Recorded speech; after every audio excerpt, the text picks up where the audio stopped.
Well, hello, everybody, and welcome to another session of Speaking of. I'm pleased to be joined today by Nick Fonseca, neighbor to the north, he being in Canada, me being in the US, which you folks probably already knew. He's the wearer of multiple hats, which I'll let him describe in just a moment. And we're here really to talk about his journey as it relates to a couple of hot button topics, most notably privacy, and if we have time, a little bit maybe on AI. So welcome, Nick. Why don't you tell the folks about the hats that you wear, and we'll get on into it. Awesome. Thank you, Steve. Pleasure to be here and to speak with you for a few minutes. I work in information management, information governance, and in a municipality in Canada. I also am the president of the Insurance Institute in Northern Alberta, which is part of the Insurance Institute of Canada. And I also serve as an instructor in their cyber program, which also includes privacy, emergency planning, disaster planning, business continuity, and enterprise risk management. So glad to be here and to have a little informal chat. As you can tell from his description, he's really in the weeds of all the stuff that we do and the things that keep us up night and day. But let's go back, if we can, just for a moment, and hit on the first thing I mentioned, which was privacy. You were just telling me that you had conversations with, I think you said the most recent prior and current commissioner of privacy. I've forgotten the exact title. Maybe you could tell us a little bit about what that privacy landscape looks like from where you sit with this pipeline into a power that be. Just to touch on some of you mentioned, Steve, ChatGPT and OpenAI, and a couple of conversations I've had with our provincial privacy commissioner, where the privacy commissioner's office hosted a session, a virtual session, talking about what they're going to do in the future. And one of the things they're going to look at is investigating ChatGPT and OpenAI. And so that's one of the initiatives they have on their way, and looking at whether there's meaningful consent for the collection, use, and disclosure of personal information for individuals based in Canada via ChatGPT, and have obligations been respected with respect to transparency, accuracy, accountability. That's something that you can, if you want to take a deeper dive into that, you can look at the oipc.ab.ca website. Like, when you think about how much information is out there that can be scraped and collected and used, And so much of it's wrong too. and so much of it's It's a wrong, very right? interesting intersection, the privacy It's and AI. very And I have to be honest, it's not something I've thought a lot about. Um, from the perspective of your day-to-day job, as an information professional, can you talk a little bit about what you're thinking and what you're doing as it relates to these? absolutely. So we get requests for information to be shared publicly. Um, Sometimes we'll get a request for information that relates to something that's happening within our jurisdiction, or maybe we have records that pertain to another jurisdiction that are within our collection, and we get those requests. And one of the things we have to do is to make sure that when we're disclosing any of the information that we have in our collection, that we scrape out the personally identifiable information, and we at times will have to go through it word by word, line by line, because there might also be a reference to contract that's under negotiations Mm-hmm. with various parties. We have to take that out. So that's the access piece. On the privacy piece, we have to be much more rigorous in our protection of information that we have. And also, when we think about what's happening in the world of cyber attacks and breaches, to protect the information, and to really ensure that the information we have is locked down. So, back to protection of information, while if we allude to ARMA principles, back to, yes, we have to be transparent, but at the same time, we have to be accountable, and we have to protect the information that we have. So we see requests for information that we have to scrub. We can't release it without consent. Of course, we have collected that information for a purpose, and that's the only purpose we'll use it for. So along with that, there's so much that goes on in the realm around us, especially with the way things are changing in society. We are collecting a lot more information than we were before. We have a lot more tools and, bright, shiny objects that we're playing with that we need to leverage or get left behind. Yeah. But we also have to build in privacy by design.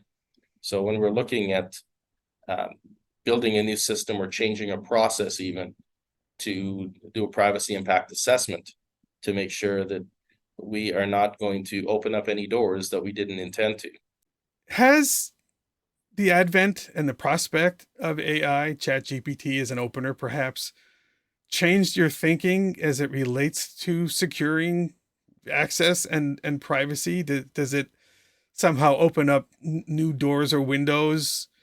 Well, Steve, I think it's important to sift through what's out there, but there is a lot of shaking and rattling and rolling you're alluding to happening out there. So, yeah, I think there's a ton of that happening. So we have to be aware and we have to ask the questions and make sure that we have the right standards and our policies in place.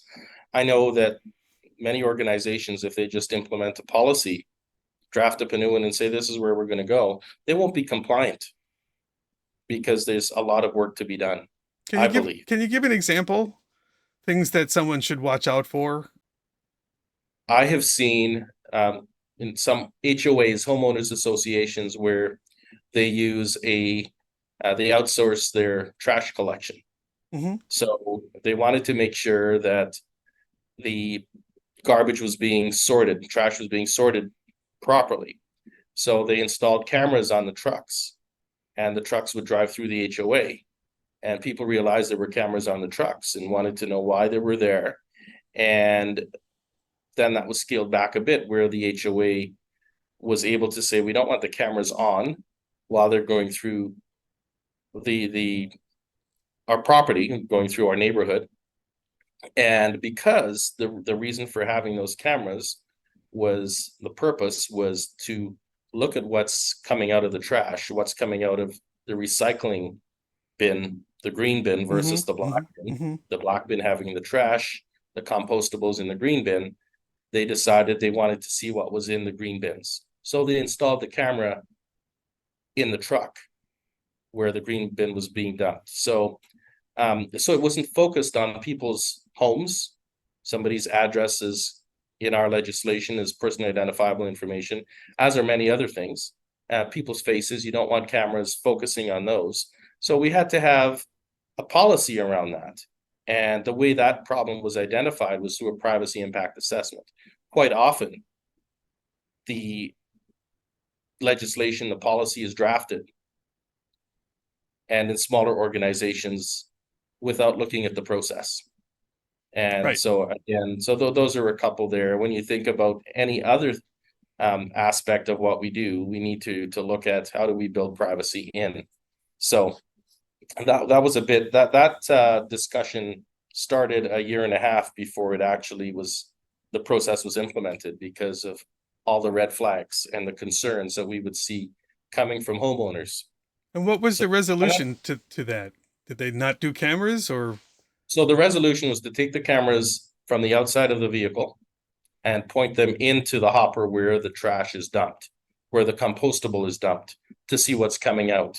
Okay. And also to use GPS coordinates to determine where that truck was parked at the time, so where it was getting the green bin contents from.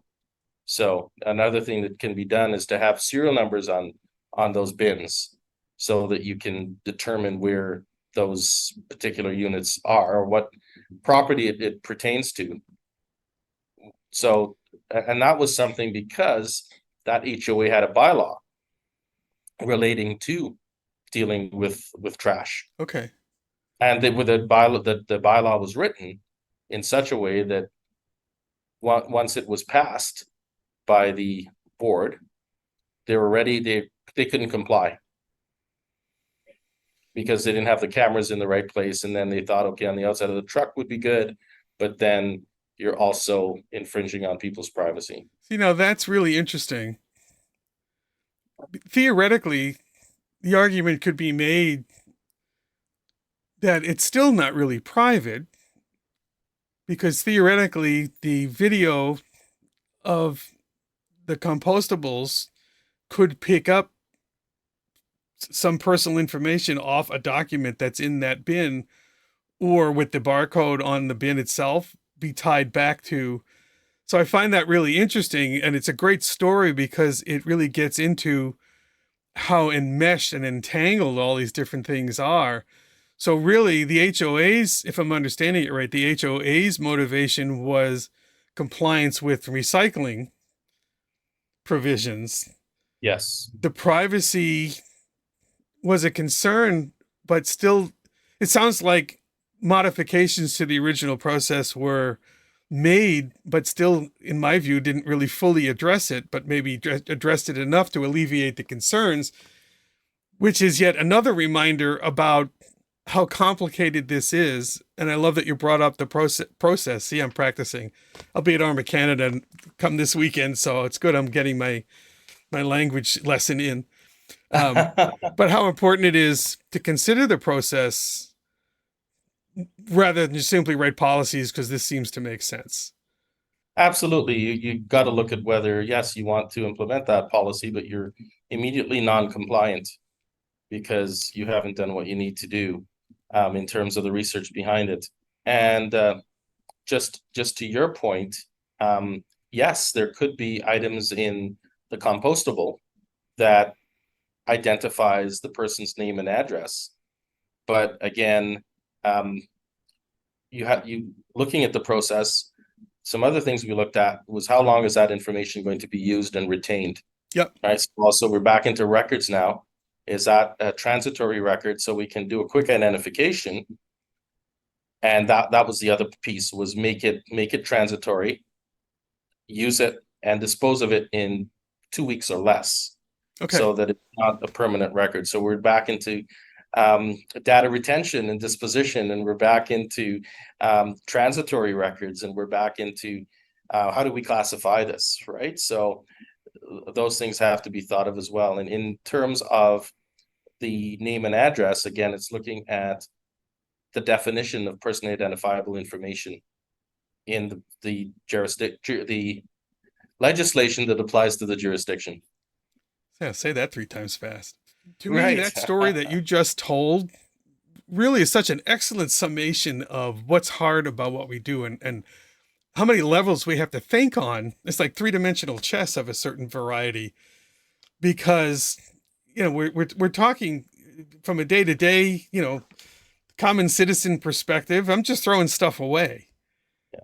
And they want the municipality or the HOA wants to make sure that we're handling it properly, so that the recyclables get recycled and the non-recyclables don't, and all of that. And yet it's not as easy as just saying through policy, okay, separate your compostables from the non, because then it's compliance with the policy, but it's on a lot of levels. So the homeowner has to first comply, and then you have to make sure they're being there's accountability there, because if you want to be serious about going green as a community or a local government or whatever, you have to, somebody's got to be watching, which terrifies a lot of people, certainly in this country. I imagine in Canada as well. I don't want the government looking over my shoulder. My trash is my business. But Absolutely. is it? And where do you draw that? And then, as you say, then you roll it forward to, okay, well, we need to monitor it, audit it, we would say in records terms, to make sure the documents, even though they're trash, are being handled properly. Is it a record? Yes, but it's transitory. Okay, for how long? Okay, retention schedule. Okay. So now we're talking about the destruction of the record related to the actual material that's being disposed of in the barrel. Absolutely. There's a certain irony there, for one thing. We live in a complex world. Yes, it is ironic. We live in a complex world, and we continue to use technology. We want to be more efficient. We want to make sure that we comply with legislation so we don't get fined.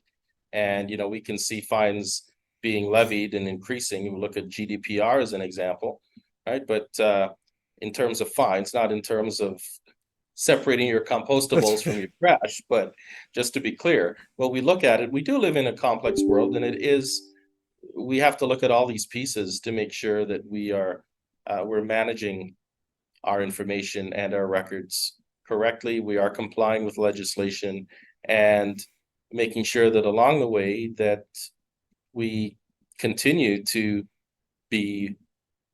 make sure we're vigilant, to make sure that we are keeping up with changes that are taking place and checking the boxes before we go live, before we implement. Right.